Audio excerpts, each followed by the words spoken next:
سلام، خیلی خوش اومدید به پنجمین بخش از خلاصه کتاب هنر گمشده گوش دادن اثر دکتر مایکل نیکومیز.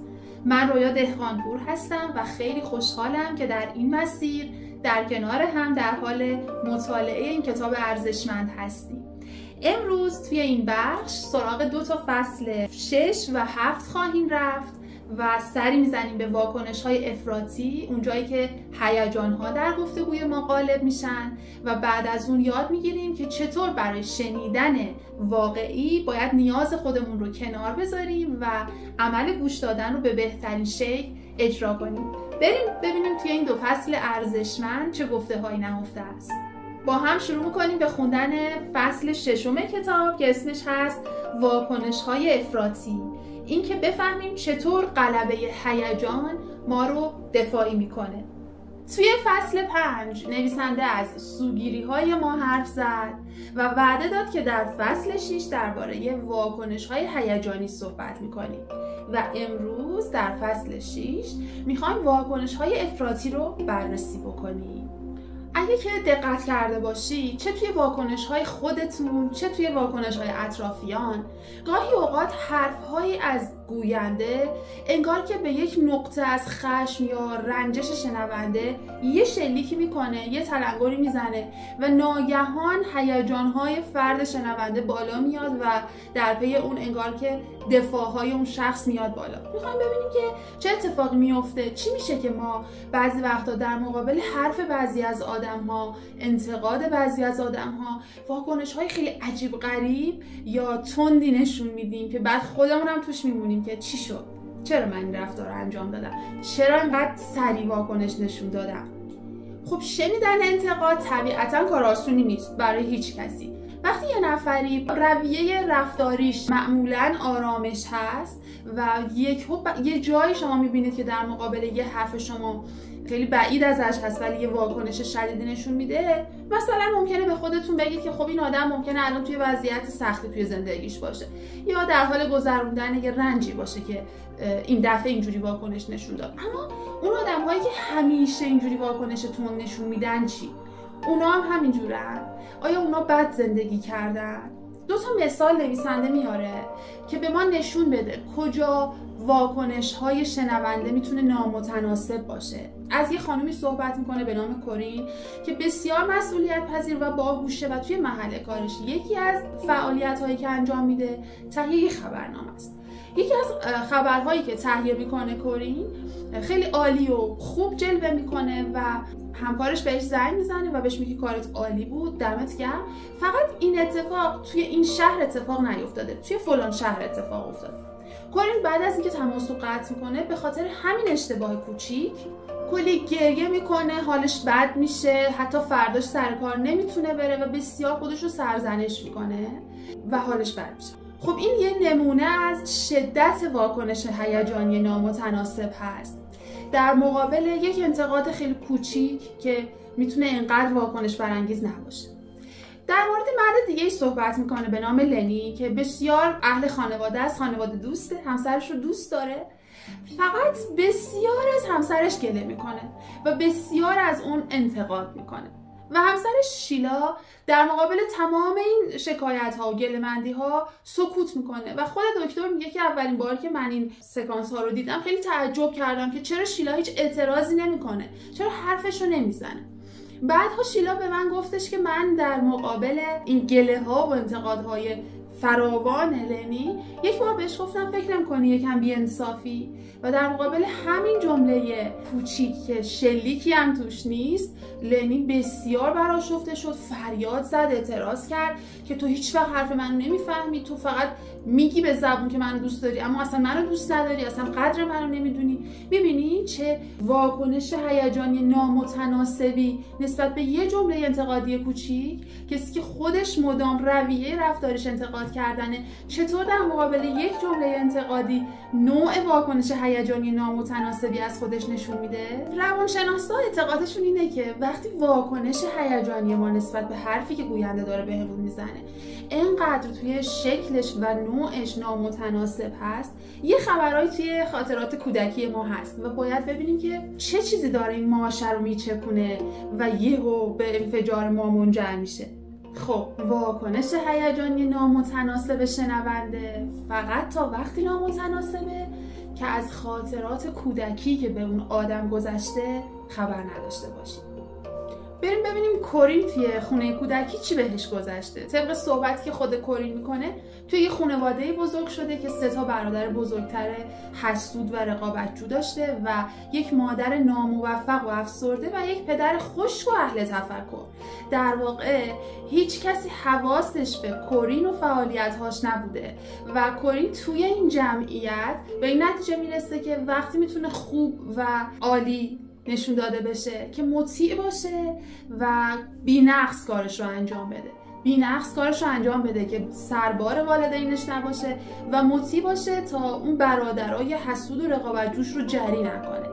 و خب برادرهایی که هیچ وقت خودشون دیده نشدن، خودشون تشویق نشدن، با هر کار موفقیت آمیزی که کورین انجام میده هیچ همدلی، نه تنها بهش همدلی نمیدن، هیچ تشویقی هم رو نمیکنن، تازه مسخرهش میکنن و القابی مثل کودن، نفهم بهش نسبت میدن. کورین در بزرگسالی وقتی همکارش یک اشتباه جزئی کوچیک رو بهش خاطر نشان میکنه، همکارش بهش نمیگه کودن، ولی چیزی که کورین میشنوه دختر کودن نفهمه. اما ببینیم تو خونه لنی چه خبر بوده. شاید الان تصورتون این باشه که حتما یک پدر و مادر خشن و سنگدلی داشته لنی، در حالی که نه، اتفاقا پدر و مادر بسیار آرام، مسئولیت پذیر و متعهدی داشته و اصلا انقدر که توی این خونه همه آرام و با نزاکت و ادب با هم دیگه رفتار میکردن که اگه فردی بیرون از این خانواده خودشون رفتار ناشایستی انجام میداد سریع مورد تهاجم، انتقاد و گله و شکایت این والدین قرار میگرفت. و خب همین موضوع به لنی به ارث رسیده بود. ولی فقط موضوع این نه، موضوع این بود که پدر و مادر لنی همدلی لازم رو باهاش نداشتن و حس کفایت و ارزشمندی رو به اون نمیدادن. به همین دلیل لنی خیلی همیشه دلش حال نمی اومد از اینکه حس ارزشمند بودن رو از والدینش دریافت کرده باشه و باعث شده بود که احساس تعهدش نسبت به خانواده این احساس بی‌ارزشی رو مهار بکنه، اما به محض شنیدن یک انتقاد کوچیک دوباره این احساس بی‌ارزشی براش بیاد بالا. دکتر یه مسئله رو مطرح میکنه، میگه من یه وقتی یه گربه‌ای داشتم که خیلی دوست داشتنی و بامزه بود، ولی یه وقتهایی پیش میومد که یهو خشمگین میشد، وحشیانه چنگ میزد منو و من نمیفهمیدم چی میشه. وقتی بردمش پیش دامپزشک متوجه شدم که یکی از پهلوهای گربه من زخمیه و هر بار که من به واسطه نوازش دستم روی این پهلو میکشم تازه حال این گربه بد میشه و تازه واکنشش میاد بالا و تازه سر من داد میکشه و وحشی میشه و چنگم میزنه. این همون حس و حال ماست در مقابل حرفهای آدمهای روبرومون. احساس شرم و ناامنی اون زخمهای پنهانی هستن که با لمس شدنشون یهو واکنش هیجانی ما بالا میاد. حالا عده‌ای توی واکنش هیجانیشون عقب نشینی میکنن، میرن تو لاک خودشون و عده‌ای حمله میکنن. البته زندگی کردن با افرادی که به این سرعت از کوره در میرن و با شنیدن هر انتقادی خشم انفجاری از خودشون نشون میدن آسون نیست. اما خب شدت و ضعف این واکنش ها در ما یکسان هم نیست و متفاوته.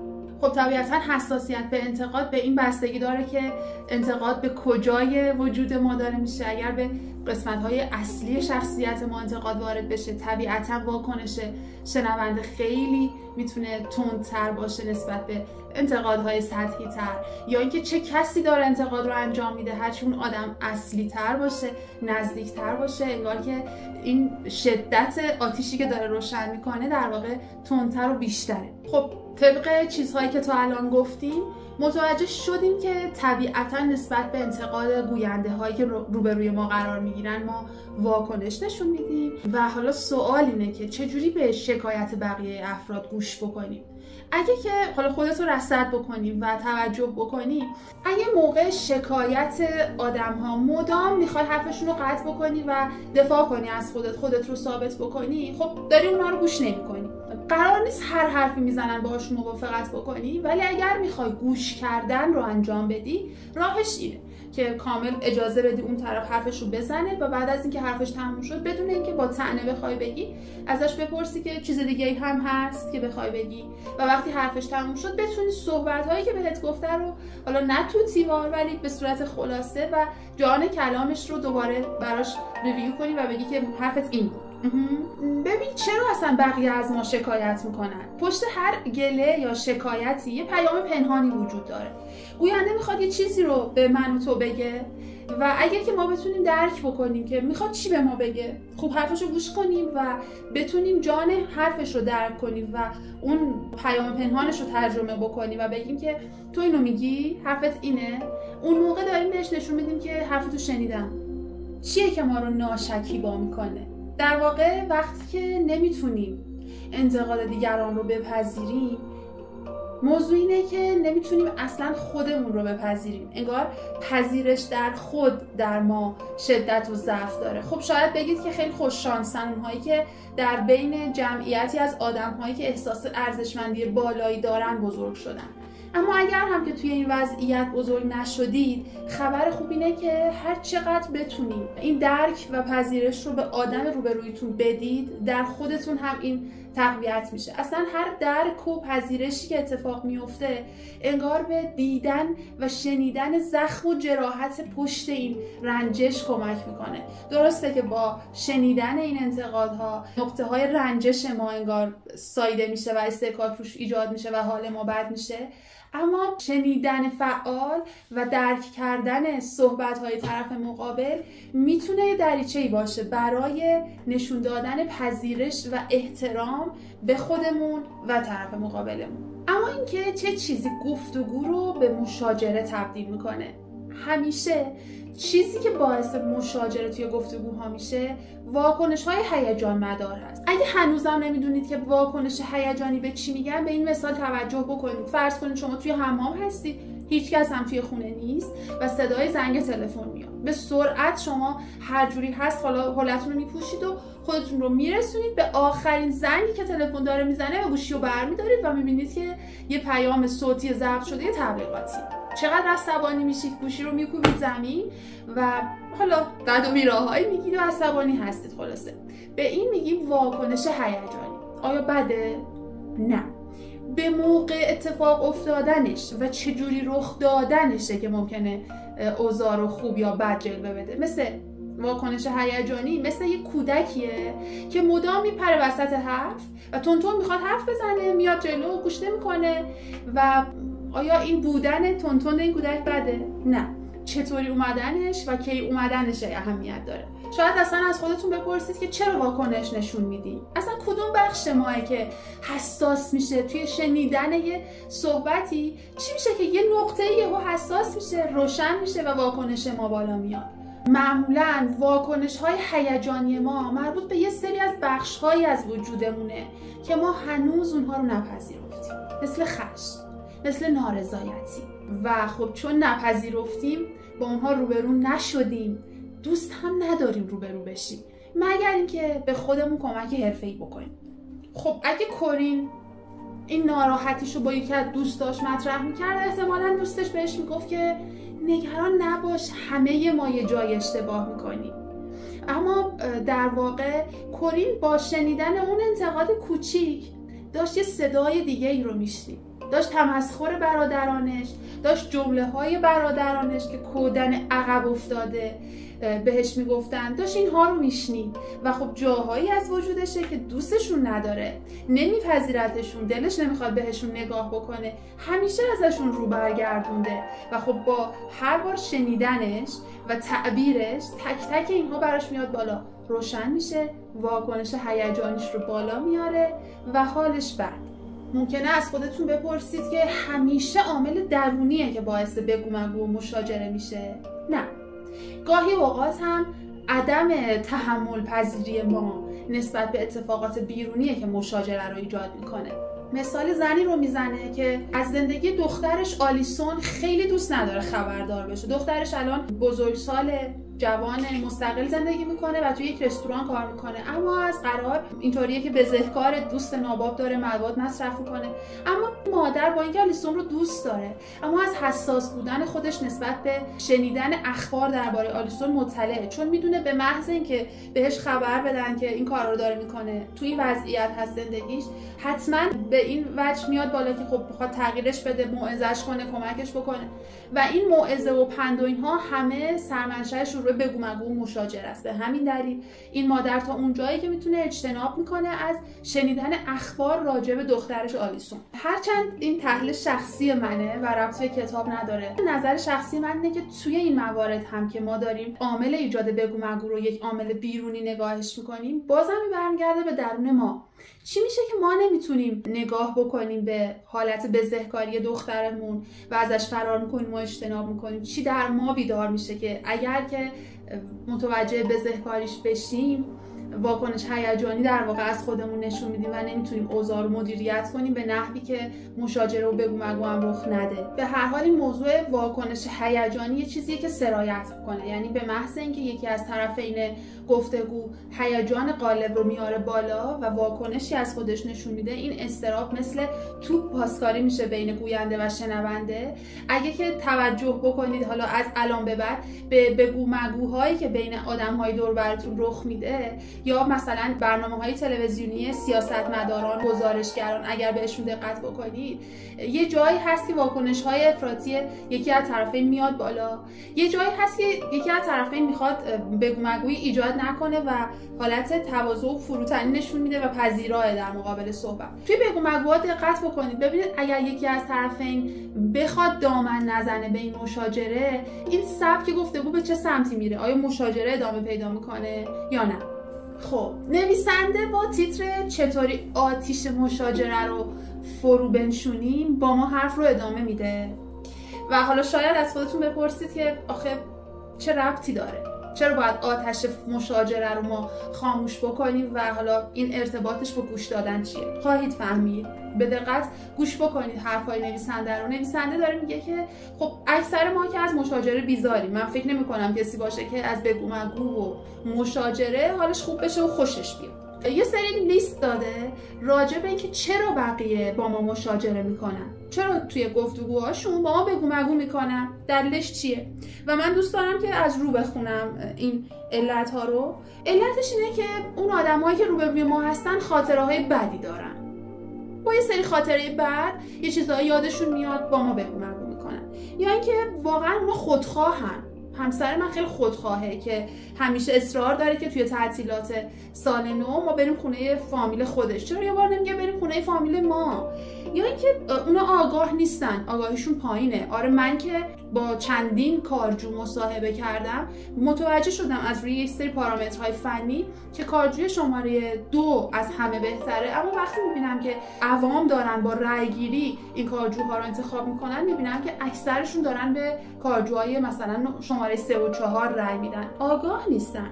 یکی دیگه از علتاش اینه که اونا قدیمی هن. پدر من انگار هنوز مال عهد نمیدونم قبله و اصلا گوشیش خیلی قدیمیه، پیغامگیر نداره. گاهی اوقات لازم میشه که برای اینکه یک پیغام رو بهش برسونم بارها بهش زنگ بزنم. یه دلیل دیگه‌اش اینه که خیلی اونا لجباز و یه دندن. من همیشه میگم که همسرم که ماشین رو باید هر سال عوض کنیم، نو کنیم. همسرم میگه که نه الان اصلا لزومی نداره ما ماشینمون رو نو بکنیم، بازم هنوز میتونیم باهاش کار بکنیم.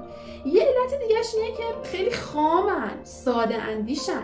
یه دلیل دیگه‌اش اینه که خیلی احساسی برخورد میکنن.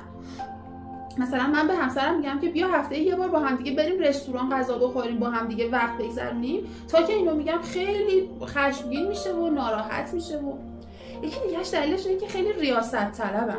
همسر من خیلی دیکتاتوره، خیلی میخواد که حتما حرف خودش باشه.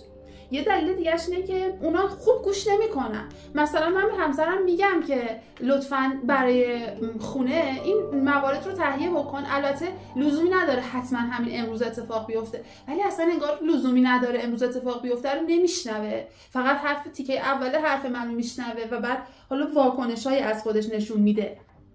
لیست علت‌ها رو به خوبی شنیدید؟ پیدا کردن وجه مشترک این لیست خیلی کار سختی نیست. بقیه مقصرن، بقیه مشکل دارن و این ماییم که قربانی هستیم توی گفتگو. این ماییم که همیشه سنگ انصاف رو به سینه میزنیم. این ماییم که هیچ نقصی توی گفتگو نداریم. در حالی که مشاجره و گفتگو همیشه دو طرف داره. یکی ما و یکی طرف مقابلمون. چرا به این فکر نمی کنیم که چالش از سمت ما هم میتونه باشه؟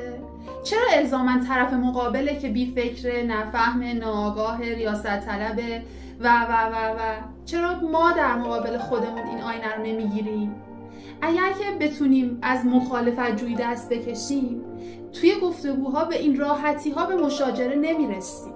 شاید الان بتونیم جواب سوال اول تیتر رو بدیم که فرو نشوندن مشاجره چه ربطی داره به شنیدن. درسته که ربط مستقیم نداره، اما همین که با آگاهی تلاشمون این باشه که گفتگو رو به مشاجره تبدیل نکنیم و فقط طرف مقابلمون رو مقصر نبینیم و پذیرایی داشته باشیم در مقابل شنیدن، یا به قول کلمه دقیق کتاب responsive listening یا پذیرش فنی داشته باشیم توی گوش دادن، خب مشاجره اتفاق افتادنش خیلی کم میشه، احتمال اتفاق افتادن مشاجره کم میشه و خب ما با پذیرا بودن بیشتری حرف طرف مقابلمون رو میشنویم. همین یعنی تقویت مهارت گوش دادن. پس یه جنبندی بذاریم روی گوش دادن با پذیرش و خیلی قشنگ توی کتاب با کادر رنگ مشخصتری این جنبندی رو انجام داده. حتما به نظرم حتی خالی از لطف نیست که بنویسیدش روی کاغذ و جلوی چشمتون داشته باشید. توی ویرایشی که دست من هست صفحه 129 کتاب این گوش دادن با پذیرش رو جنبندی کرده. اولیش اینه که به محض مشاهده اولین نشانه‌های بگو مگو و مخالفت، وسوسه خودتون رو برای جواب دادن بذارید کنار و به نقطه نظر گوینده‌تون تمرکز بکنید و بدون اینکه بخواید جبهه بگیرید یا مخالفت بکنید، اون رو تشویق کنید که کامل حرف خودش رو بزنه. بعد از اینکه حرفش رو زد، برای تصحیح برداشت خودتون نظر گوینده رو با عبارت‌های خودتون دوباره بیان بکنید و ازش بخواید که اگر جایش اشتباه فهمیدید اصلاحتون بکنه و در نهایت اینکه پاسخ دادنتون رو بذارید برای بعد. اگر موضوع حساس و اختلاف برانگیزه، به نظر نویسنده اینجور میاد که یکی دو روز صبر کنید. اصلا لازم نیست ما در جا و در لحظه پاسخگو باشیم. میتونیم زمان بخریم و مکث بالغانه انجام بدیم و به طرف مقابلمون در این حال که نشون میدیم که حرفش رو شنیدیم و براش ارزش و احترام قائلیم، فرصت طلب کنیم که باید فکر کنم، هیچ اشکالی نداره. حتی مطرح نکردن این موضوع لازم هم نیست اطلاع بدیم، لازم نیست در جا جواب همه حرف‌ها رو بدیم. یا اگر موضوع حساس نیست، میتونیم همون لحظه به گویندمون بگیم که دوست داری نظر خود منم بشنوی درباره صحبتت. خیلی جمله قشنگی کتاب گفته مشاجره و بگو مگو مثل بازی پینگ پونگه و این توپه که هی بین دو طرف پاسکاری میشه، اون صحبتیه که باعث میشه که حالا به مشاجره تبدیل بشه و اولین صحبتی گوینده برای نشون دادن مخالفتش با شما میکنه در واقع انگیزه‌ای که برای اینکه شما رو بیدار بکنه که شما هم مخالفت خودتون رو نشون بدید. تأمل کنید، اصلا لازم نیست در جا جواب بدید. به خودتون یادآور بشید که قبل از اینکه پاسخ من قراره چی باشه به این آدم، من قراره احساسات پنهان خودم رو کشف بکنم و سخن گوینده کامل باید گفته بشه و شنیده بشه. پس توی این بازی پینگ پونگی، توی جواب متقابل دادن خودتون رو کنترل بکنید. قبول دارم که کار آسونی نیست، اما اولین قدم برای شکستن چرخه بگو مگوه. میتونید تأمل کنید، میتونید یه سری اسکریپت های آماده برای خودتون درست بکنید، جمله هایی که توی این موقعیت ها به طرف مقابلتون بگید. یادم نمیاد همچین چیزی گفته باشم، ولی اگه که نظرتون اینه جالبه برام، دوست دارم بقیه حرفاتم گوش بدم، یا تو اینطوری داری درباره من فکر میکنی؟ آره دیگه چی؟ و وقتی گفتگو مشاجره نیست که در واقع شما متقابلا نخواهید سریعا جوابش رو بدید. خب چون با دیفالت ذهن ما منتظره که توی یک گفتگو سریع تعیین تکلیف بشه و تکلیف گفتگو روشن بشه، طبق نظر نویسنده احتمالاً موقعی که شما شروع میکنید به تمرین شنیدن با پذیرش، دفعات اول، دوم، سوم، طرف مقابل شما بی صبر میشه، ناشکیبایی از خودش نشون میده، چون میخواد الگوی همیشگی شما رو بالا بیاره، جواب متقابل شما رو بشنوه و طبق روال حالا سبک گفتگوتون به همون سبک همیشگی برگرده. توی این موقعیت ها اصلا لازم نیست عجله بکنید و بهتره که روال رو به همون روالی که قراره ادامه بدید تا آروم آروم گوینده شما مطمئن بشه که شما دارید سعی میکنید حرفش رو بفهمید و درکش بکنید. مثلا این جمله رو گوش بکنید وقتی همسر شما میگه که حالا حتما باید هر شب شام بریم بیرون، نمیشه امشب توی خونه خودمون شام بخوریم. اگر که شما بخواید شنیدن با پذیرش رو شروع بکنید به تمرین کردن توی این دیالوگ، میتونید با آرامش به همسرتون بگید که بذار ببینم درست متوجه شدم، تو بابت اینکه رستوران‌های دور و اطراف ما همه غذاهای گوشتی سرو میکنن و غذاهای رژیمی سالم و گیاهی ندارن نگرانی و احساست اینه که ما اگه بریم بیرون غذای سلامتی نخوردیم در شب. درست فهمیدم حرفت رو، توجه بکنید صحبتی که الان من به عنوان شنونده به همسرم انتقال دادم اصلا باعث برانگیختن اون و تحریکش به انتقال و جواب متقابل نیست. اتفاقا دارم بهش نشون میدم که من دارم سعی میکنم حرف تو و منظور تو رو درک بکنم. بعد از اون نویسنده به گام 4 اشاره میکنه، ازش یاد میکنه که به نظر من در واقع تکمیل صحبت قبلمون که حالا گام 3 هست به اصطلاح میپردازه و میگه که همون کاری که الان دربارش صحبت کردیم که ترغیب گوینده به گفتن بود رو باید بستش بدیم، به این صورت که با جمله هایی که میتونید آماده بکنید. به نظر من یک اسکریپت آماده برای خودتون داشته باشید که با شروع تمرین حالتون بد نشه، جمله های آماده ذهنتون داشته باشه. خود کتابم چند تایی رو مثال زده، مثلا گفته که وقتی که میخواید صحبتتون رو به مشاجره تبدیل نکنید و به طرف مقابلتون نشون بدید که حرفش رو فهمیدید و سعی دارید بیشتر هم درک بکنید، موضوع اینه که اصلا قرار نیست گفتگو تموم بشه، قرار نیست به نتیجه گیری ختم بشه، قراره که فضا باز باشه، اجازه داده بشه به طرف اینکه حرف بزنن و جمله های مثل این که بذار یه بار متوجه بشم چی میخوای بگی، تو منظورت اینه که فلان، میتونی یکم بیشتر دربارش صحبت بکنی، یا من اینطوری فهمیدم از حرفات که تو دوست داری فلان. آره همین جوریه. این فضا رو به گوینده ما میده که بیشتر در مورد خودش صحبت بکنه و شما اینجا موفق شدید که اصلا از گام مشاجره خارج بشید و گفتگو رو توی دستتون نگه دارید. وقتی این گام به خوبی برقرار شد و سپری شد، اون موقع میتونید حالا شما نظر خودتون رو هم به عنوان یک شنونده مطرح بکنید. به این صورت که نظر من در مورد این صحبت تو اینه که من اینجوری فکر میکنم که، و در نهایت بهترین گزینه اینه که به تصمیمی برسه این گفتگو که نظر هر دو طرف توش جلب شده باشه، همدلی هر دو طرف توش صورت گرفته شده باشه و گفتگو بسیار سازنده پیش بره. حواستون به این باشه هر جایی که دیدید که داری میرین به سمت مشاجره، از خودت بپرس که هدف من توی این گفتگو چیه؟ اینه که سریعا جواب متقابل به این آدم بدم، باش مخالفت بکنم، یا ببرم سمت و سوی گفتگو رو به شنیدن و درک شدن؟ و مش خودت رو بگیر. اصلا این شعبده بازی خاصی نیست، خیلی زیبا میتونیم جهت گفتگومون رو هدایت بکنیم. حواست باشه توی یه تله نیفتی. جمله این که آره حرفاتو خوب گوش کردم، متوجه شدم که فلان فلان فلان، اما نظر من اینه، اصلا موضوع بحث ما نیست. مواظب باش وارد بازی بله اما نشی. بله اما دقیقاً داره به گوینده نشون میده که حرفاتو شنیدم، به صورت آینه‌ای به تو منعکس کردم اما باهات مخالفم و هدفش در نهایت و غایت اگر نگاه بکنیم باز ایجاد مشاجره و انتقال مخالفت به طرف مقابلمونه. حواسمون به این باشه که گفتگو وقتی به سمت سلامت پیش میره که قرار به شرح و بسط داده شدن نظر باشه. هر جایی که ترغیب گوینده رو ما داریم که حرفتو بزن، بشنومت، بگو نظرت چیه، اون موقع داری به سمت سلامتی میری.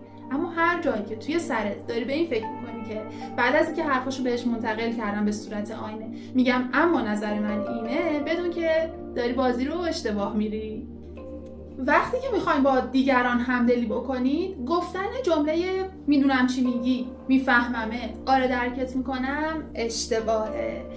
این موقع ها دقیقاً احساسی که به طرف مقابلتون میدید اینه که منش علاقه ندارم که بیشتر از این در مورد تو بفهمم و بشنوم. یه مثال زده توجه بکنید، فکر بکنید که شما میخواید یه کار مهمی رو انجام بدید، بابتش اضطراب دارید، دلواپس هستید، سرتون شلوغه، دغدغه دارید و به همسرتون اطلاع میدید که آره مثلا فلان پروژه رو باید تا فلان موقع تحویل بدم، نگرانم، سختی دارم و همسرتون یه نگاهی بهتون میکنه میگه که آره میفهمم چی میگی و دوباره سرش رو میندازه پایین. بهتره اگه دوست دارید گفتگو رو به سمت درست و شنیدن درست هدایت بکنید، اتفاقا بگید من نمیفهمم، میتونی یکم بیشتر برام توضیح بدی؟ الان چه احساسی داری؟ چی داره دقیقاً نگرانت میکنه؟ میخوای یکم بیشتر برام حرف بزنی؟ این تازه داره علاقه من رو نشون میده به شنیدن حرفای تو. در مقابل وقتی میگم میدونم چی میگی، یعنی علاقه ندارم به حرفات گوش بدم. حواست باشه هدف توی گوش دادن با پذیرش این نیست که بتونی کلمه ها و صحبت های طرف مقابلت رو بازگو بکنی. هدف اینه که اون رو وادار بکنی که صحبت بکنه.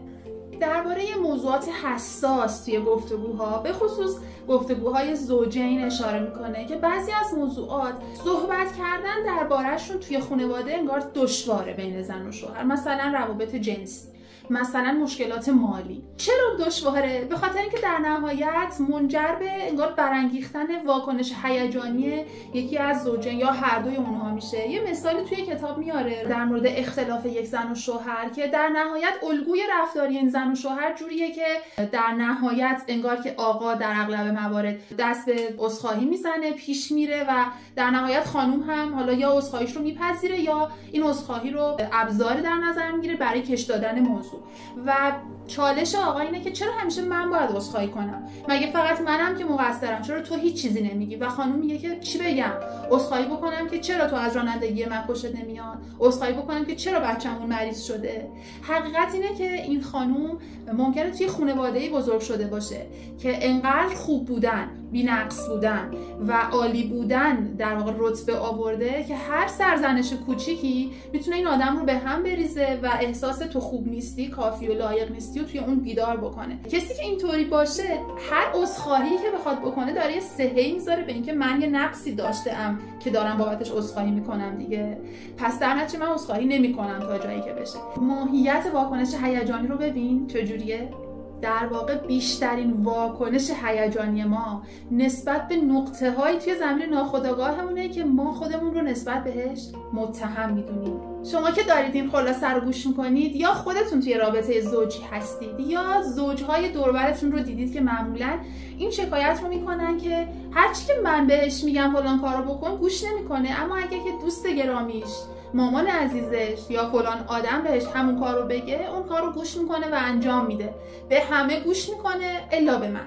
یه مثال هم میاره در مورد یه زن و شوهری که دقیقا همین اتفاق بینشون میفته و کمردرد خانم که مدت هاست ادامه داره، یک روزی با پیشنهاد یکی از دوستاش که برو پیش فیزیوتراپ منجر میشه به اینکه به همسرش بگه که آره دوست من به من گفت که برو پیش فیزیوتراپ و خودت رو درمان کن و همسرش منفجر میشه که من 1 سالی دارم به تو میگم برو پیش فیزیوتراپ، حالا که دوست گرامیت بهت گفته این حرفو میشنوی؟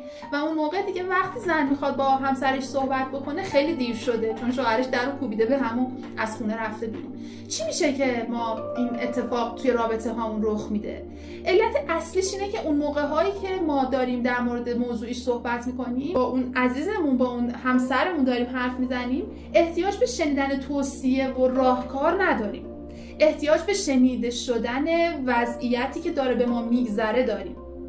ولی وقتی مثلا از دوستمون میپرسیم که حالا چیکار بکنم، داریم ازش راهکار میپرسیم. در حقیقت اون موقع‌هایی که توی رابطه هامون سریع شروع میکنیم به نصیحت کردن یا راهکار دادن، نقطه‌های طلاییه که میتونیم به جاش به درک طرف مقابلمون و همدلی دادن به اون صرف بکنیم. در واقع اون جاهایی که توی رابطه‌های متقابلمون سریع شروع میکنیم به نصیحت کردن و راهکار دادن، نقطه طلایی‌های رابطه‌مونه برای اینکه تصدیق طرف مقابلمون رو انجام بدیم، نشونش بدیم که باهاش همدلیم و میخوایم حرفش رو بشنویم. موقع‌هایی که ما شروع میکنیم به راهکار دادن، در واقع داریم توی طرف مقابلمون این نقطه رو بالا میاریم که دارم فشار به تو میارم که یک موضوعی رو از من بپذیری و انجامش بدی.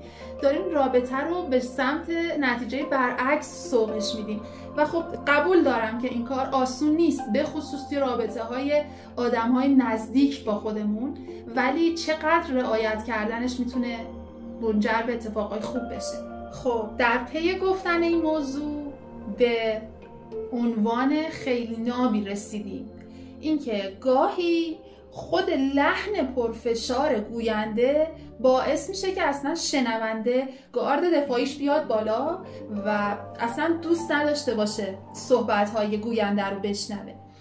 به نظر من این تیکه رو از جانب خودت بشنو و چک بکن که آیا توی صحبت‌هات اینطوری هستی، اینطوری ظاهر میشی یا نه.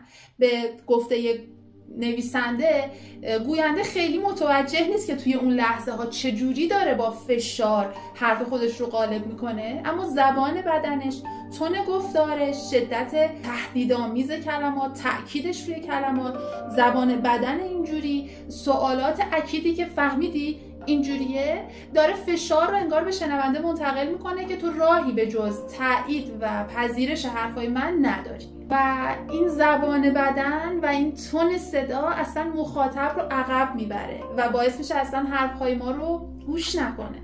خب طبق چیزایی که تا الان گفتیم، جو تنش‌زا هم خودش یه عامل موثره توی اینکه صحبت‌های همدیگر رو چطور بشنویم.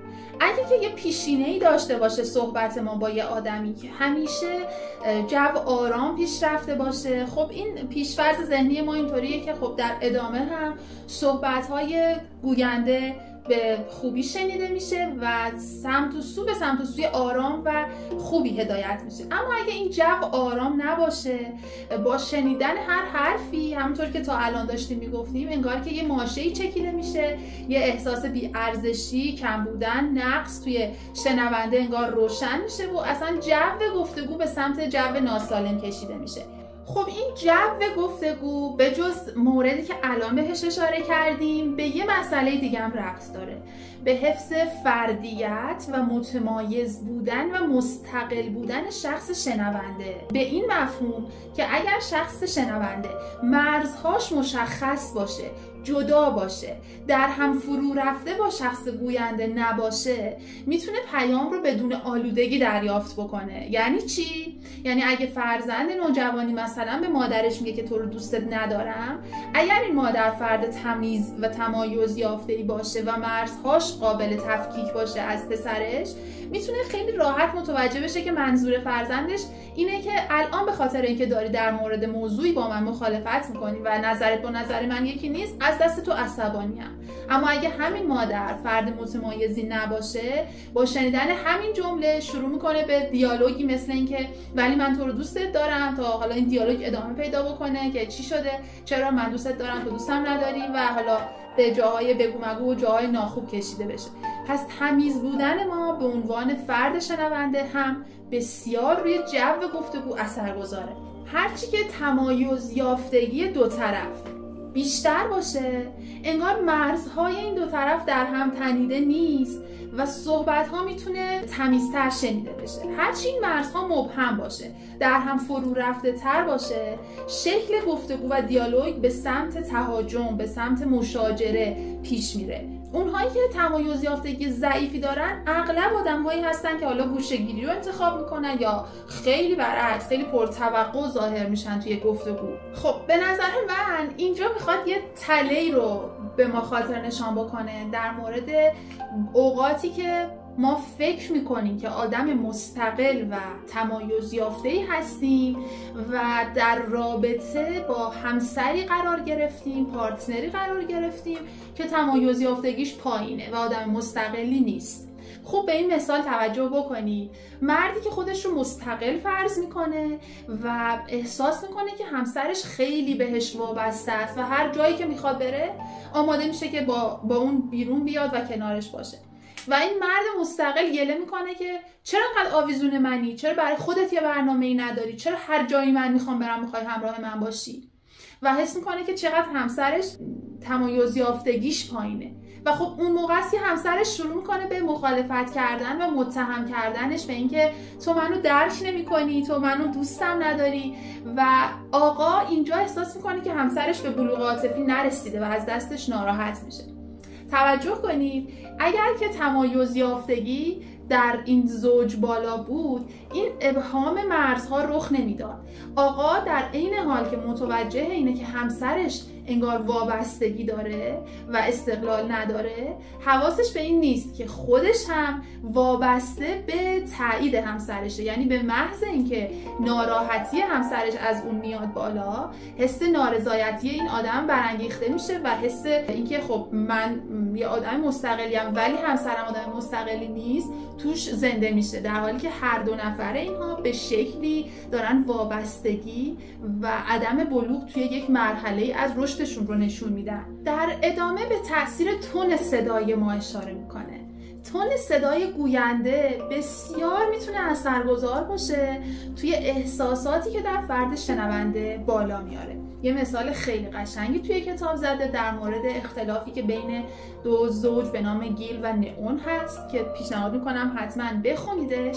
و توی اون به این اشاره میکنه که چجوری تون صدا آروم آروم یک پیامی انگار به شنونده منتقل میکنه که اضطراب اون رو بالا میاره و اوضاع رو به سمت مشاجره و ناخوب بودن روند گفتگو پیش میبره. پیشنهاد نویسنده اینجا این هست که اگر در ارتباطی هستید که سابقه تنش به این شکل توش وجود داره و از الان میخواید تمرین بکنید که چجوری توی این ارتباط پرتنش نظر خودتون رو مطرح بکنید، بهترین کار اینه که تون صداتون رو مدیریت بکنید. اگه به این موضوع توجه نکنید، حتی اگه نخواید طرف مقابلتون رو مقصر قلمداد بکنید، با توجه به سابقه‌ای که رابطه شما داشته، طرف مقابل شما با کوچکترین تغییر در تون صدای شما و نحوه ابراز صحبت شما به سرعت گارد دفاعیش بالا میاد و نه تنها حرف شما شنیده نمیشه، موضوع به سمت مشاجره و دلخوری پیش میره. به گفته نویسنده این موضوع بسیار موضوع شایعی که توی زوجین که شکایت یکی از زوجها اینه که حرف منو اصلا نمیشنوه. به محض اینکه حرف من، جمله من منعقد میشه و تموم میشه، همسر من مخالفتش شروع میشه. اتفاقا یه مثال رو هم میاره از یک زوج که خوندنش برای شما خالی از لطف نیست و در نهایت به ما که داریم این کتاب رو میخونیم این رو میگه که قبل از اینکه کلمه های پیام ما به شنونده برسه، تون صدای ما، شدت اضطراب ما، احساسی که توی حرف ما نهفته است به اون منتقل میشه و خب واکنش های دفاعی اون آدم رو بالا میاره. اگه با دلخوری و احساس شکایت نهفته در پیامت داری حرفی رو به طرف مقابلت میزنی، قبل از اینکه کلمه ها به گوش همسر تو برسه، دلخوری تو به اون میرسه و اون آدم سریعاً به واکنش دفاعی هیجانی خودش میپردازه در مقابل دلخوری تو. طبق چیزهایی که از اول فصل گفتیم، آدم‌ها دلشون نمیخواد مورد تهدید برچسب خوب نبودن قرار بگیرن، پس بهترین راه براشون واکنش‌های هیجانی در مقابل صحبت شماست. وقتی توی دیالوگ هامون صدای ما رنجور و لرزیده میشه، وقتی که خشم توی صدامون میاد، وقتی که دلخوری توی صدامون میاد و اضطراب توی صدامون میاد، همسر ما دیگه اون آدمی که از اول عاشقش شده بود رو نمیبینه. پژواک صداهای گذشته خودش رو میشنوه که دارن به سمتش حمله ور میشن و نمیتونه خشونت این صدا رو پذیرا باشه. یه عامل دیگه‌ای که دامن میزنه به شنیده نشدن هامون توی روابط، جریحه دار شدن احساسات ما هست. وقتی احساسات ما جریحه دار میشه، گارد دفاعی ما میاد بالا و بهترین راه اینه که با حداقل حالت دفاعی روبروی شخص مقابل قرار بگیریم تا بتونیم با شکیبایی به سخنش گوش بدیم، پذیرشش رو داشته باشیم، باهاش همدلی بکنیم و اون رو درک بکنیم. متقابلا وقتی بتونیم همچین فضایی رو فراهم بکنیم، همین هدیه ارزشمند رو هم از طرف مقابلمون دریافت میکنیم. باز با یک مثالی نویسنده موضوع رو برای ما باز کرده. دکتر نیکولز مطرح میکنه که اغلب مراجعینی که به اتاق درمان مراجعه میکنن یا همسرانی هستن که گله میکنن که شوهر من یا زن من به حرفای من خوب گوش نمیده، یا والدینی هستن که شاکیان از اینکه فرزندانشون از اونها دور شدن و حرفشون دیگه برویی نداره، یا نوجوانایی هستن که شاکیان از اینکه دیگه حرف همدیگه رو نمیفهمیم و نمیتونیم به پدر مادرمون نزدیک بشیم.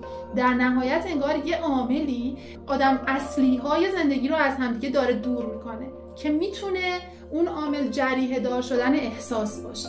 وقتی که یک سوء تفاهمی پیش میاد به هر دلیلی توی خانواده، توی رابطه، که شما مقصرش هم نیستید ولی خب طرف مقابلتون بابت اتفاقی که افتاده، طبق حالا مثالی هم که توی این کتاب میزنه، انقدر ناراحته که اصلا حاضر نیست با شما ارتباط بگیره یا حرفای شما رو گوش بکنه و شما پیش‌فرضتون اینه که خب من که کاری نکردم، برای چی داره این رفتار نشون میده؟ درسته که میفهمی که چرا ناراحته، ولی احساسم اینه که آخه من که مقصر نبودم، من که کاری نکردم. با این سبک اگه بخوای ادامه بدی، چون پیش‌فرض داری، چون خودت رو محق میدونی، باز نمیتونی طرف مقابلت رو درک بکنی و به گفته نویسنده بهترین راه برای دوباره همجوشی این رابطه یک عذرخواهی ساده است بدون هیچ قضاوتی. اینکه من تو رو رنجوندم، بابتش از تو معذرت میخوام. وقتی این کار بکنیم، طرف مقابلمون تازه احساس میکنه که شما آمادگی شنیدنش رو دارید، پذیرشش رو دارید، درک و همدلیش رو دارید و سمت و سوی رابطه به سمت و سوی خوبی کشیده میشه. پس بدون توجیه خودتون یک عذرخواهی بی قید و شرط رابطتون رو از خیلی از خطرات نجات میده. حتما مثال کتاب رو بخونید. ممکنه توی رابطه‌ای باشید که طرف مقابلتون تلاش‌های شما رو برای ایجاد صمیمیت و تعامل نادیده بگیره، توی لاک خودش فرو بره و اصلا تمایلی نشون نده برای اینکه به شما میدون بده که رابطه رو بهش پر و بال بدید.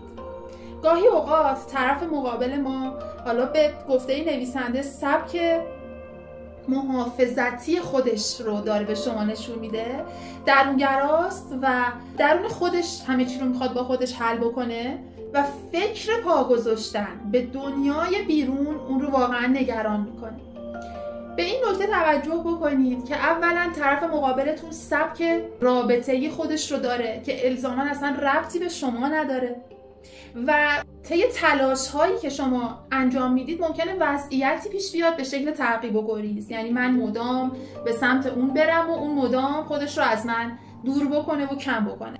پس با این حساب یکی از الگوهای شایع گفتگو بین آدم‌های صمیمی و نزدیک با هم الگوی تعقیب و گریزه.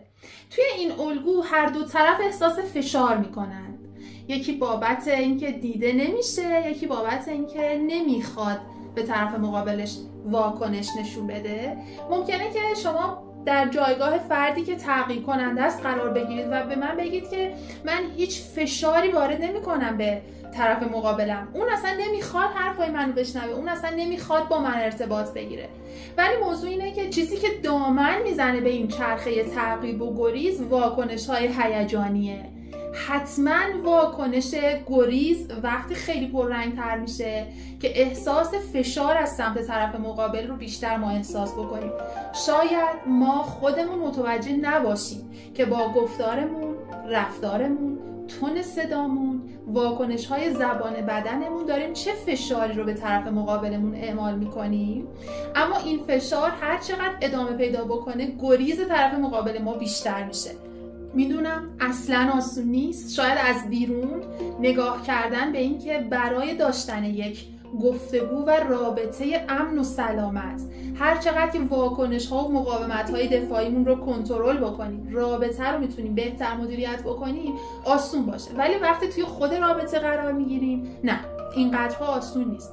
حسن ختام این فصل رو دوست دارم که جمله خود کتاب رو با هم بخونیم و بشنویم. ارتباط برقرار کردن، اجازه دادن به دیگران برای آنکه خودشان باشند، سعی کردن برای اینکه خودمان باشیم و اجتناب از واکنش‌های هیجانی به ما قدرت می‌دهد و روابطمان را دگرگون می‌کند. داشتن سعی صدر و حفظ آرامش دشوارترین بخش کار است. فصل 6 هم تموم شد با تمرین‌های بی‌نظیرش که مطمئنم سراغش میرید و به نظر من خیلی صحبت‌های بی‌نظیری توی این فصل ارائه شد که ارزش شاید بارها خوندن و شنیدن رو داشته باشه. خب بریم سراغ فصل 7 که اسمش هست عجله نکن، دارم گوش میدم. چطوری نیاز خودمون رو کنار بذاریم و گوش کنیم. توی این فصل به ما میخواد بگه که اگر که میخوایم به طرف مقابلمون گوش بکنیم، مانع رو از بین خودمون برداریم. تلویزیون رو خاموش کنید، دست از موبایل بکشید، سمت سرتون رو به سمت گوینده برگردونید و با اشتیاق توی چشماش نگاه کنید. روزنامه رو کنار بذارید، در دفتر کارتون رو ببندید و بشینید جلوی عزیزتون تا بهش گوش بدید. اولین قدم برای شنیدن آگاهانه اینه که به طرف مقابلمون نشون بدیم که اشتیاق داریم حرفش رو بشنویم.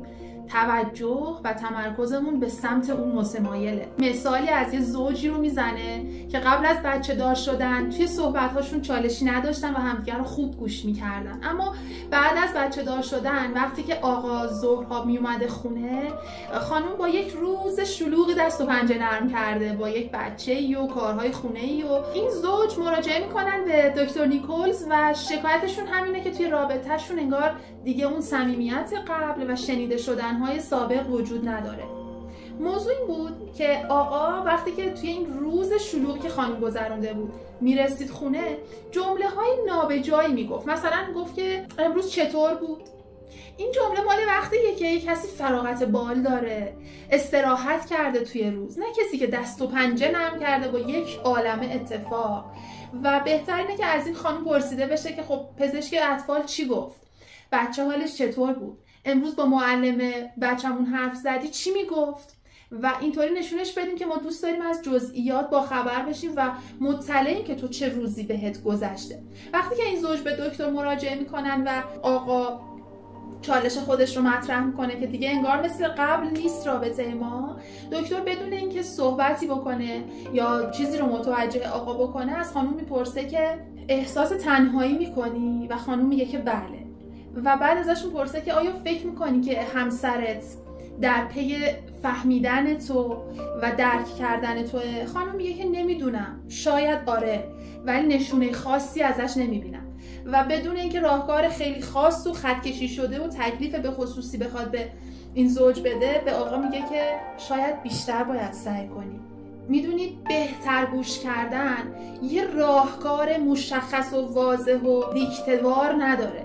همین که ما شروع کنیم به تلاش برای درک طرف مقابلمون و شنیدن تجارب خصوصی و شخصی طرف مقابلمون و این اشتیاق رو بهش نشون بدیم شروع کاره.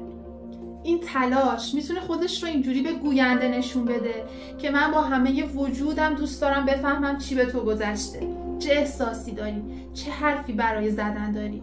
وقتی که طرف مقابل ما تمایلی به حرف زدن از خودش نشون نمیده، شاید بهترین جمله ها این باشه که روز سختی داشتی، چیزی ناراحتت میکنه، اما حواستون باشه که صرف گفتن این جمله ها نمیتونه زبان گوینده رو به کلام باز بکنه. اون شنونده هایی که فکر میکنن فقط این کلمه هاست که جادو میکنه و میخوان تظاهر کنن که ما داریم به حرفای تو گوش میکنیم، میخوان چاپلوسی کنن، میخوان ادای شنیدن رو در بیارن، اصلا نمیتونن موفق بشن. شنونده واقعی همه چیزو کنار میذاره و جلوی تو میشینه تا حرفهای تو رو با جان و دل گوش بده.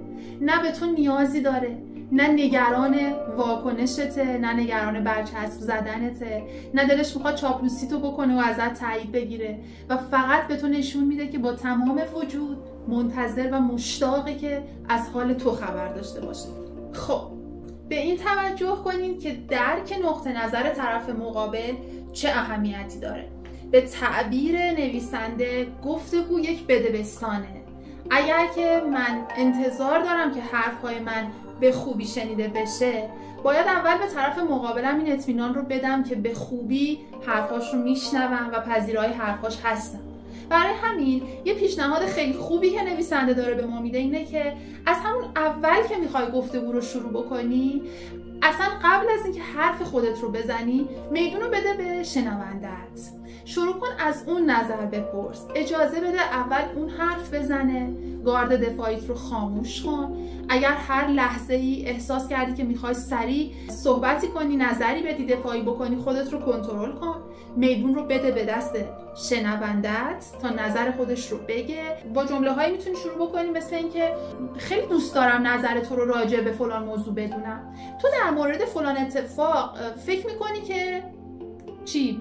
میشه کم برام درباره فکرهای خودت صحبت بکنی؟ اجازه بدیم اول اون آدم حرف بزنه، محیط رو امن ببینه تا بعد فضا برای گفتن ما فراهم بشه. اینجا به گفته این نویسنده شاید حتی یه لحظه هایی احساس کنید که الان میخوام یه جوابی بهش بدم، الان میخوام مخالفتمو نشون بدم، اما خودتون رو کنترل کنید. شاید تظاهر به شنیدن واقعی رو رقم نزنه، اما میتونه خیلی کمک بکنه به شروع یک گوش دادن واقعی. وقتی در حین گوش دادن به شخص دیگه ای مدام داری توی سر خودت به این فکر میکنی که میخوای چه جوابی بهش بدی، در واقع داری توی سر خودت با خودت صحبت میکنی، داری به خودت گوش میکنی. مراقبت کن از این فضا، از خودت خالی شو و سعی کن واقعا حرفای اونو گوش کنی و بعد صحبتهای خودت رو شروع بکنی. و بعد از اینکه حرفاش رو شنیدی بگی که دوست دارم نظر خودم رو راجع به این موضوع بهت بگم که خب بعضی وقتا انقدر حرفی که میخوایم بزنیم برای ما مهم و فوری و حیاتیه که این فرصت رو نمیتونیم بدیم به طرف مقابلمون و دوست داریم که صحبت رو سریعا شروع بکنیم. خب یه ترفند خیلی خوب برای شروع این دیالوگ اینه که مثلا به همسرمون بگیم که خیلی مشتاقم بدونم امروز در محل کار چی به تو گذشته، ولی قبلش باید یه مسئله مهمی رو باهات مطرح بکنم. داری بهش این پیام رو میدی که من نیاز دارم اول با تو صحبت بکنم، شنیده بشم و بعد مثلا سر میز شام درباره روز تو با هم دیگه صحبت بکنیم. وقتی که شما آمادگی شنیدن رو نداشته باشید، طبیعتاً توان همدلی هم از شما سلب میشه. خب نمیخوایم اینجا دیگه فشاری وارد بکنید. اگر که شرایط رو دیدی و سنجیدید که به این منوال بهتره بگذره، میتونید با همچین سیاست کلامی شما شروع کننده صحبت باشید تا باز حداقل به اون این احساس امنیت رو داده باشید که فضا برای گفتگوی تو هم مهیاست. اما لطفاً اول به من گوش بده. حواست به این باشه که بعضی از ما اونقدر فردیت خودمون برامون کم رنگه که احساس میکنیم همیشه باید در جناح و جبهه شنونده ظاهر بشیم. اون آدم هایی که طرف مقابلشون خیلی پرتوقعن و خیلی حرف برای زدن دارن و طرف مقابلشون به یک انفعالی رسیده، همسرانی که فقط در نقش شنونده ظاهر میشن، مثل اسفنج هایی هستن که مدام آبو جذب میکنن و این گیرندگی منفعلشون باعث میشه که اصلا نتونن شنونده خوبی باشن. داره بهمون میگه که این فضا رو مهیا بکنیم. اگر که وقتی داریم کتاب رو میخونی خودت رو در نقش اون گوینده پرتوقع و بیشکار میبینی، این فضا رو مهیا کن توی رابطه دو طرفتون که فقط طرف مقابل تو شنونده صرف نباشه، چون کیفیت شنیده شدن تو هم فرق میکنه بعد از اینکه حرفای اون رو شنیدی. و اگه که در نقش شنونده منفعل هستی، اینو بدون که باید کمک بگیری، مهارت گفتن رو در خودت تقویت بکنی تا توی این رابطه یک پویایی اتفاق بیفته که تو بهتر شنیده بشی و بهتر بتونی بشنوی همسرت رو، طرف مقابلت رو. چیزی رو وجه تمایزش رو بهش دقت کن. شنونده خوب معمولاً ساکته اما منفعل نیست. همون موضوعی که توی فصل قبل هم بهش اشاره کرد اینجا داره بستش میده. میگه که اگه که قرار باشه که شنونده منفعل باشی، فقط با سرتکون دادن میفهممت فقط در نقش یک شنونده منفعل به صحبت‌های اون ظاهراً گوش میدی.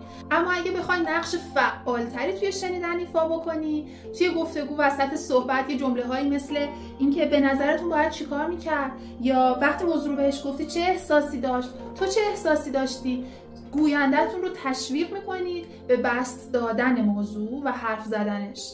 باز یه سری جمله آماده که به نظر من طلاست برای شروع تمرین برای کسانی که میخوان این کارها رو شروع بکنن به انجام دادن توی کتاب آورده. میتونید عیناً از این جمله ها استفاده کنید برای اینکه شنیدنتون فعال بشه و از منفعل خارج بشه.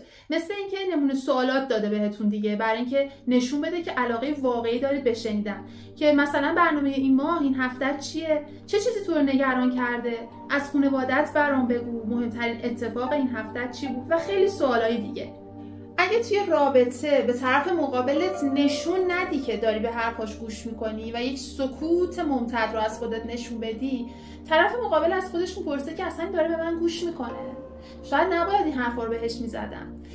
نشون دادن علائم این که من دارم حرفای تو رو میشنوم، مثل اشاره‌ای که چند صفحه قبل بهش کرد که حرفای خودش رو به یه شکل دیگه‌ای بازگو کنید و بهش بدید.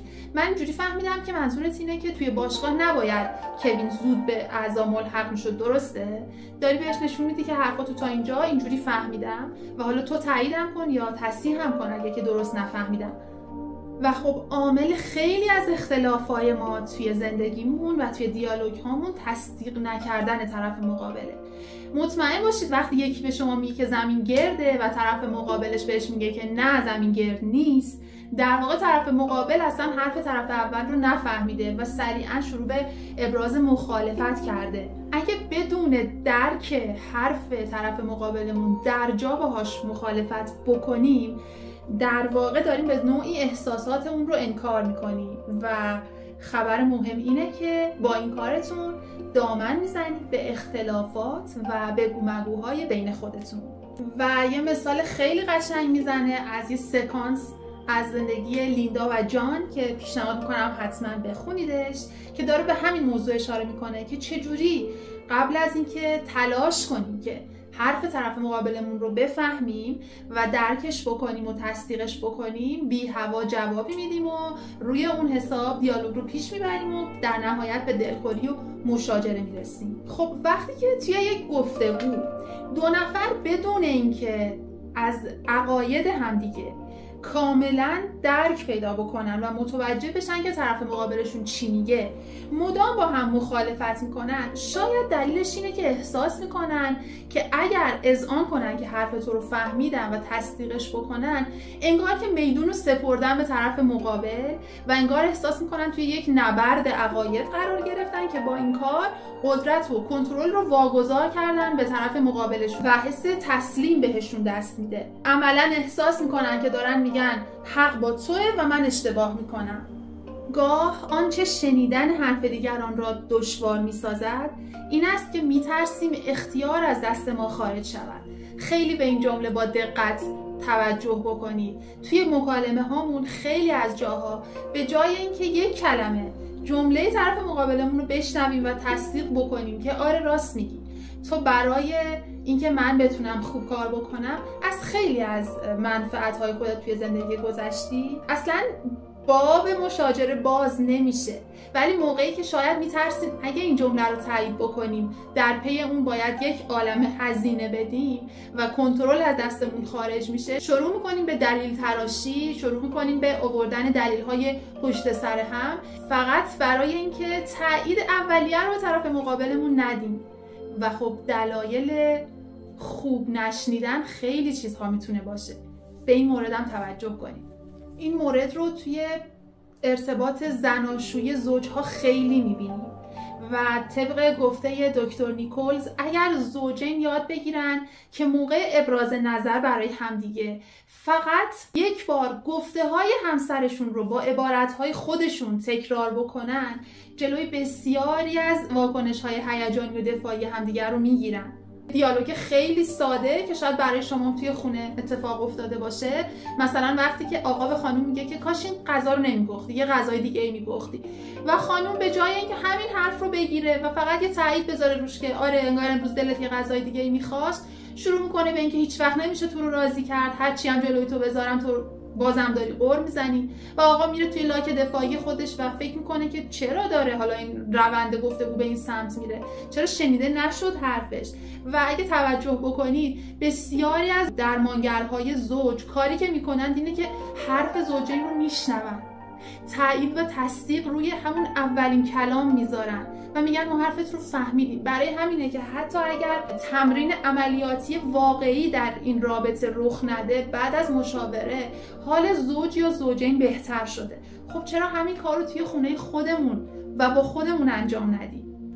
خیلی قشنگ باز چند تا جمله آماده به صورت هدیه تقدیم من و شمای خواننده میکنه. اون جایی که ما دوست نداریم توصیه یا راهکاری از طرف مقابلمون بشنویم و خیلی نیاز داریم که اون آدم حرفای ما رو گوش بکنه، میتونید خیلی صریح به طرف مقابلتون بگید که من الان موضوعی داره اذیتم میکنه که فعلا نمیتونم دربارش تصمیم گیری کنم، تصمیمی هم نمیخوام بگیرم، میشه فقط به حرفای من گوش بدی؟ یا ببین یه موضوعی رو میخوام باهات مطرح بکنم، اصلا نمیخوام عصبانی بشی، یا فقط میخوام بهم گوش بدی و بهت بگم که چه اتفاقی افتاده.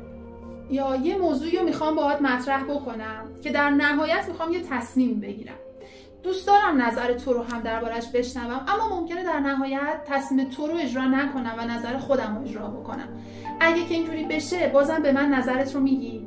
این جمله ها آماده است، میتونید خیلی خوب ازشون استفاده بکنید و چه اشکالی داره اگه واقعا میخوایم محیط دیالوگیمون رو آماده بکنیم و از عزیزمون گوش شنوا تقاضا بکنیم، چه اشکالی داره که همینقدر بالغانه و تمیز ازش خواهشمون رو مطرح بکنیم، درخواستمون رو بگیم و بهش بگیم که دوست داریم اون چه نقشی رو جلوی ما ایفا بکنه.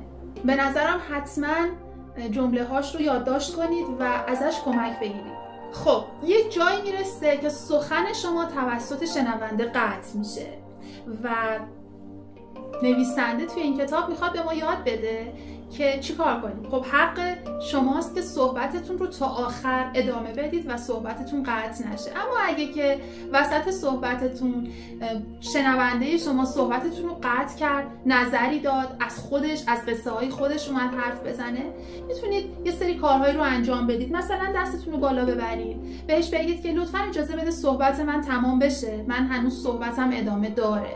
یا اینکه بهش بگید که هنوز صحبت من تموم نشده بود که تو شروع به صحبت کردی، اجازه میدی من حرفمو تموم بکنم. یا وقتی که وسط صحبت من از داستان خودت شروع به حرف زدن میکنی، حس خوبی به من دست نمیده، من هنوز حرف خودمو تموم نکرده بودم. یا کاش که اجازه میدادی اخبار تموم شه، من خیلی دوست داشتم این خبر رو بشنوم، بعد که تموم میشد با من ادامه میدادی صحبتت رو.